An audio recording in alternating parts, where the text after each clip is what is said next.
Hello, எல்லா என் அன்பான நேயர்களுக்கு வணக்கம். எல்லோரும் எப்படி இருக்கீங்கோ?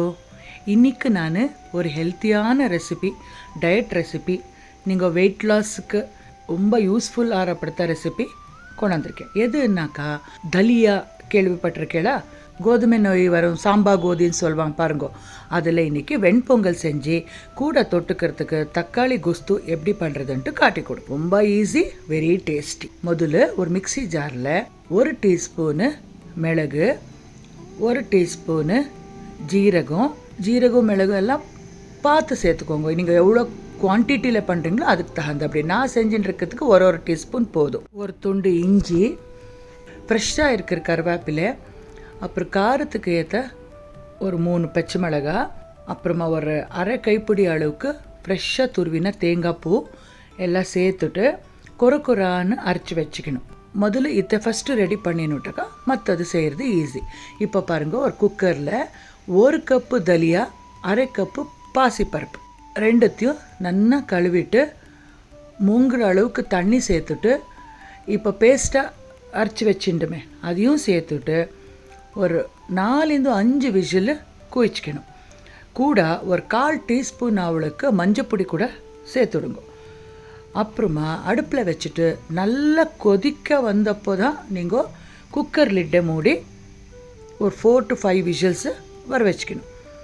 ஏன்னாக்கா கொதிக்கிறதுக்கு முன்னே நீங்கள் மூடிட்டு விசில் வச்சுட்டாக்கா வழியில் எல்லாம் வந்து கேஸ் ஸ்டவெல்லாம் கலீஜாகிடும். அதனால நல்லா கொதிக்கிற வந்தப்போ நீங்கள் மூடிடுங்க. அப்போ பாருங்கள், சூப்பராக நல்லா வெந்து வரும். ஒரு 4 to 5 விசில்ஸ் வந்துட்டு ப்ரெஷர் இறங்கிறதுக்கு ஒரு சைடில் வச்சுடுங்க. இப்போ தொட்டுக்கிறதுக்கு தக்காளி கோஸ்துக்கு ஒரு வானலை வச்சு 2 டீஸ்பூனு கடலெண்ணெய் ಅಥವಾ நெல்லெண்ணெய் விட்டுட்டு தாளிப்புக்கு கடுகு, கடலைப்பருப்பு, உளுத்தம் பருப்பு, ஒரு சிட்டிக்கை மஞ்சப்பொடி, காரத்துக்கு ஏற்ற பச்சை மிளகாவை துண்டாக வெட்டி சேர்த்துருக்கேன். தக்காளி ஒரு 5 தக்காளியை பொடியாக நெருக்கி சேர்த்துருக்கேன். இப்போது நீங்கள் இது கூட கத்திரிக்காய் சேர்த்துக்கலாம், வெங்காயம் சேர்த்துக்கலாம், உங்கள் சாய்ஸு. பட் நான் இன்றைக்கி ஒரு தக்காளியில் பண்ணிட்டுருக்கேன். அப்புறமா சாத்தும்பு மிளகாப்பொடி ஒரு 2 டீஸ்பூன் அளவுக்கு சேர்த்துட்டு ஃப்ரெஷ்ஷாக இருக்கிற கொத்தமல்லி தழை சேர்த்துட்டு கன்சிஸ்டன்சி அட்ஜஸ்ட் பண்ணுறதுக்கு ஒரு அரை சொம்பு தண்ணி சேர்த்துட்டு தேவைப்படுற உப்பு கூட சேர்த்துருக்கேன். இன்னும் வேணும்னா ஒரு 1/4 டீஸ்பூனு சீனி சேர்த்துக்கோங்க, இல்லை வெள்ளத்தூள் சேர்த்துக்கோங்க. நான் சேர்த்துண்டில்லை. சேர்த்தாக்கா ரொம்ப நல்லா வரும் டேஸ்ட்டு. நல்லா கொதிச்ச உடனே சைடுக்கு வச்சுடுங்க. இப்போ கொஸ்து ரெடி ஆச்சு. இப்போ பொங்கலுக்கு தாளிப்புக்கு ஒரு 10 முந்திரியை நெய்யில் வறுத்துட்டு பாசிப்பருப்பு தலியாலோட சேர்த்துட்டு கன்சிஸ்டன்சி எகெயின் அட்ஜஸ்ட் பண்ணுறதுக்கு ஒரு அரை கப்பாவில் தண்ணி சேர்த்துக்கோங்க. மறுபடியும் ஒரு ரவுண்டு இதை கொதிக்க வைக்கணும். அப்போ தான் நல்லா சேர்ந்து வரும். பாருங்கள் எவ்வளோ நல்லா ஆயிருக்குன்ட்டு. தேவைப்படுற உப்பு சேர்த்துட்டு ஃப்ரெஷ்ஷாக துருவிக்கிற தேங்காய் ಅಥವಾ கொಬ್ಬரித்தூள் எது வேணுமானாலும் நீங்கள் சேர்த்துக்கலாம். சேர்த்துட்டு ஒரு ரவுண்ட் நல்லா மிக்ஸ் பண்ணிவிட்டு வெண்பொங்கல் சுட தட்டுக்கு சர்வ் பண்ணி கூட தக்காளி கோஸ்து பண்ணியிருக்கோம் இல்லையா ஆல்ரெடி, அதை வச்சுட்டு சாப்பிட்டாக்கா ஆஹா ஓஹோன்னு இருக்கும். காலையில் பிரேக்ஃபாஸ்ட்டுக்கு சூப்பராக இருக்கும், ஹெல்த்தியாக இருக்கும், டேஸ்ட்டாக இருக்கும், ஸ்டொமக் ஃபுல்லாக இருக்கும்.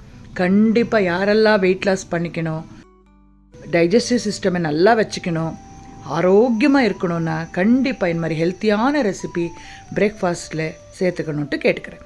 நீங்கள் இதை பார்த்துட்டு இமீடியட்டாக உங்காத்துலேயும் செஞ்சுட்டு எப்படி வந்ததுன்ட்டு எனக்கு கமெண்ட் செக்ஷனில் சொல்லுங்கள். ஒரு டீஸ்பூன் நெய் விட்டுண்டு சாப்பிடுங்க. ஓகே ஃப்ரெண்ட்ஸ், பாய்.